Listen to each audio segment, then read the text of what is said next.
Right, round up, round up. We are finishing off looking at these Maesters today, and we're on the last kingdom, the Reach. It's also where the Citadel is in Old Town, so we will be looking at the remaining Maesters who reside at the Citadel. So, let's start with ones we know serve houses in the Reach. First, we have Balabar, who is the Maester assigned to House Redwine in the Arbour. He has a round, pink face with a thin brown beard. He is reportedly a gifted healer. In A Clash of Kings, Balabar travels with Lord Paxter Redwine to King's Landing after the Battle of the Blackwater. He is assigned the task of caring for Tyrion Lannister, who was seriously injured in the battle, at the request of Cersei Lannister. It's funny how that's written, actually, because Tyrion was injured at Cersei's request, but Balabar is also there, caring for Tyrion after the battle at the request of Cersei. And once Tyrion wakes and learns that, he dismisses him, because he's like, oh, you're her creature? You're probably gonna kill me rather than heal me. So, yeah, he remains in King's Landing, though, throughout A Storm of Swords and A Feast of Crows, and is present during the royal wedding of King Joffrey. He treats a Dornishman after he is stabbed by a Rowan knight. After the death of Joffrey, Balabar and Franken perform the autopsy that refutes the theory of a suffocation with the pigeon pie. During the trial of Tyrion for the death of Joffrey, Balabar is called as a witness for the prosecution to present the findings of the autopsy, and he declares that poison was used. Later, the small council of Queen Regent Cersei Lannister is informed by Balabar about Lancel Lannister, who was gravely wounded at the Blackwater. Sir Jaime, as Lord Commander of the Kingsguard, has Balabar be wary of any attempts to poison the young King Tommen. So Balabar is there. He's being quite handy to the main royals at the moment. Next, we have Maester Lomis. I'm going to call him Lomis. He serves House Tyrell at Highgarden, and he's mentioned within the appendix for A Game of Thrones, but not within the text. So we haven't seen him in the books yet, but maybe we could in a future one. Next, we have Omar Florent, who is the eldest son of Sir Colin Florent, a younger brother of Lord Alistair Florent of Brightwater Keep. Interestingly, Omar is the elder brother to Delena Florent, who is the mother of Edric Storm, Robert Baratheon's bastard. Omar is in service at Old Oak to House Oakhart, and I bet he's got those signature Florent ears, almost Spock-like, I imagine them. Back in time a bit now, and we have Maester Alfador. He served House Hightower in Old Town during the reign of King Viserys Targaryen I. This is the Maester that Alicent Hightower recommends replace Melos after he dies, and Rhaenyra's like, no, have Doradus. In the end, Orwell is selected by the Citadel, so I guess Alfador just remained serving the Hightowers. We have another historic Maester, Maester Carrick. He was the Maester at Coldmoat at the start of the reign of King Aerys Targaryen I. He was in service to Lady Rohan Webber. Carrick was a young man in 211 AC.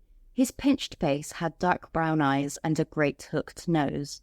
I don't know about you, but I kind of imagine a lot of Ironborn people to be that way. He came from the Iron Islands, and the Maester designed the dam of the Chequy Water, which caused a conflict over the river between Lady Rohan Webber of Coldmoat and Sir Eustace Osgrey of Standfast. Also, coming up now, spoilers for A Night of the Seven Kingdoms, so if you don't want that, just plug your ears for like 20 seconds, okay? I'll give you a thumbs up when you can listen again. After Sir Duncan Nuttall defeated Sir Lucas Inchfield in a trial by battle, Maester Carrick treated his wounds. Carrick was able to resuscitate Duncan after he had drowned in the river during the battle, due to his study of Ironborn priests' Kiss of Life. Duncan's squire, Egg, worried about poison, forced Carrick to first taste anything he wanted to give the knight, while Duncan was still unconscious. Well, right, you can listen now, okay? And we're on to the remaining Maesters who reside at the Citadel. So, who do we know about? We have a Maester Barnby. Barnby was a Maester of the Citadel who researched the First Men. His translation of runes supported the claim of House Blackwood that they had once ruled most of the Wolfswood before being driven from the north by the Kings of Winter. We also have Maester Gorman. He is an uncle to Lord Mace Tyrell, being the brother to Luthor, who was wed to Olenna Redwine, Mace's mother. He's nearly elected as Grand Maester to replace Pycelle, but when Tywin hears about this, he's like, oh no, let's restore Pycelle to his position, and so Gorman, he just remains at the Citadel, I guess. He is also the person taking Archmaester Wargrave's place beneath the Black Iron Mask to judge those attempting for the Ravencraft link. He once also accused Pate of theft. We also have a historic one who was at the Citadel, Maester Ryban. I'm going to say Ryban. He was the Citadel's foremost expert on banned, forbidden, fraudulent, and obscene texts. Maester Ryban is dismissive of the story told by Corianne Wilde in A Caution for Young Girls that she was ordered by Lord Rhaegar Baratheon to try and seduce King Jaehaerys whilst he was in his minority on Dragonstone. Ryban considered it nothing more than a tale to excite people. Some of the writings of Ryban are, among the small folk, there are always men of lascivious character who delight in tales of great lords and noble knights despoiling maidens, for this persuades them that their betters share their own base lusts. We also have Maester John, originally of House Vance of Atranta. He is the fifth and youngest son of Lord Norbert Vance. His four older brothers are Sir Ronald, Sir Ellery, Sir Hugo, and Sir Kurth. What an unfortunate name. Almost like Heath, but Westerosi. And in A Storm of Swords, after Tyrion strips Pycelle of his office, like we just spoke about, Varys tells him that the Conclave and the Citadel are considering the Maesters to replace him. We hear that they speak of Turquin, who is of low birth and the son of a cordwainer, which is a shoemaker, I think, rather than like a cobbler who repairs shoes. A cordwainer makes them from scratch. So I guess it's not that low birth. I mean, that's a pretty decent job. You got a son to the Citadel. We also hear of Maester Eric, who is the bastard son of a hedge knight. He is considered to have considerable ability as a maester. However, the Conclave eventually elects Maester Gorman. Varys lets Tywin know about this, and, he restores Pycelle to the office. On to the very last Maester we're going to look at, Yandel. Maester Yandel, or Yandel, how do you say it? I say Yandel just because, I don't know, it's easier. He is a Maester of the Citadel, and when he was born, he was left in an empty stall in the scribe's hearth at the Citadel. Yandel was found by an acolyte who took him to the seneschal of that year, Archmaester Edgarin. Edgarin announced that Yandel might prove of use, which when Yandel first heard the story, he believed to mean that Edgarin foresaw his destiny as a maester. It would only be later that Yandel would discover Edgarin had been writing a treatise on the swaddling of infants at the time, and had wished to test certain theories, which is pretty dark. Yandel was given to the care of servants and received the occasional attention of maesters. He was raised as a servant amongst the halls, chambers, and libraries. Archmaester Wargrave taught him how to read and write. Yandel desired nothing more than to become one of the maesters. He wanted to read about faraway places and long-dead men, to gaze at the stars and measure the passing of seasons.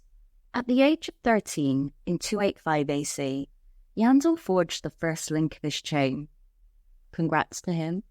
And other links would follow, until he completed his studies in 292 AC.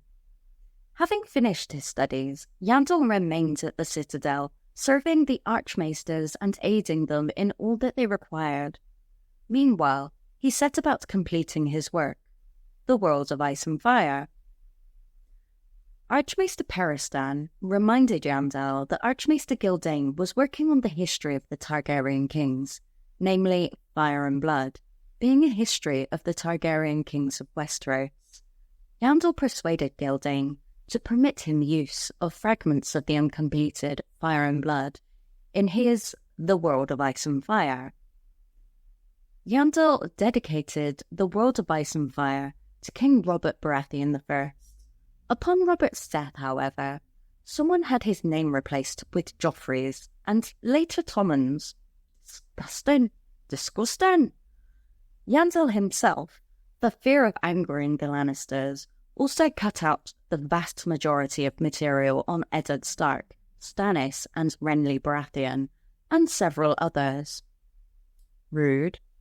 Just amending that history. A little bit of behind-the-scenes info, though.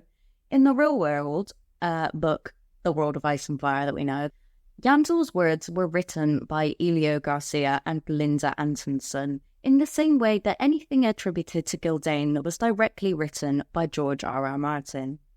In the original texts, Yandel discovered a long but incomplete history of House Targaryen in the papers of Archmaester Gerald, written by Archmaester Gildain. Yandel used Gildain's work as a major source for his book, The World of Ice and Fire, including a complete history of Aegon's conquest. He has discovered other manuscripts of Gildain, but many pages have been misplaced or destroyed, and still others have been damaged by neglect and fire. Yet, Yandel still hopes that more pages will be found one day, and Gildain's lost masterwork will be published, as the Maesters of the Citadel are greatly excited by what Yandel has found so far. So essentially, you're following, yeah? Gildain being George R.R. Martin and Yandel being those two is cute. It's cute. However, George R.R. Martin later decided to let Gildain live into Robert Baratheon's reign, so his history book could cover the entire Targaryen dynasty. Hence, in latest prints, Gildain shares his uncompleted work with Archmaester Peristan, who then informed Yandel, and Yandel persuaded Gildain to permit the use of the passages from Gildain's work in Yandel's book. It's a whole lot of these Maesters talking to each other. But yeah, it's cute, it's nice, I like it. What are your thoughts on these Maesters? I think the ones that are at the Citadel still are not plotting in any mass way. They are wanting to learn. They are recording history. It's weird how that other book was like amended though, and not including the history of Eddard, Stannis and Renly. But hey, Mike, you tell me what you thought. Don't forget to like and subscribe and turn on your notifications. Tell me how your day's going in the comments. And I'll see you next time. Thanks for watching. Cheerio!